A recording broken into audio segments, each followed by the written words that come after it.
क्या आप जानते हैं असल आजमाइश कब होती है?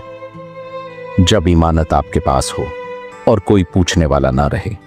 ये कहानी है एक फकीर की, जिसके पास दुनिया का कुछ भी नहीं था, मगर दिल अल्लाह की याद से भरा हुआ था। बढ़ापे में वो शहर के सबसे बड़े ताजिर के पास आया और एक बंद संदूक देते हुए बोला, ये मेरे बेटे की अमानत है, मेरी वफात के बाद ये उसी को दे देना। याद रखना, इमानत ईमान का इम्तिहान होती है। फकीर दुनिया से रुखसत हो गया। साल गुजरते गए, ताजिर की दौलत बढ़ती रही, मगर वो संदूक दुकान के एक कोने में खामोश पड़ा रहा। फिर लालच ने सरगोशी की, अगर उसमें खजाना हुआ तो फकीर तो मर चुका, कौन पूछेगा। हाथ बढ़ता, मगर ज़मीर रोक लेता। ये जंग लालच और ईमान के दरमियान बरसों चलती रही।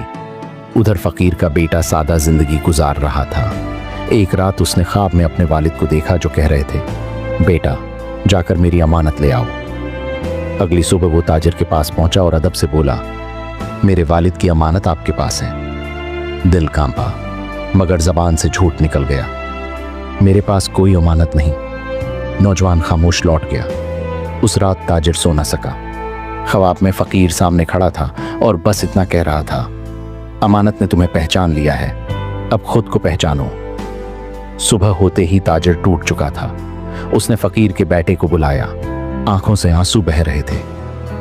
मैं झूठ बोल बैठा था, ये तुम्हारी अमानत है। संदूक खोला गया, न सोना न चांदी, बस एक पुराना कुरान, चंद दुआएं और एक कागज, जिस पर लिखा था, असल दौलत सोना नहीं, दियानत है। जो अमानत का हक अदा करे वही अल्लाह के नजदीक अमीर है।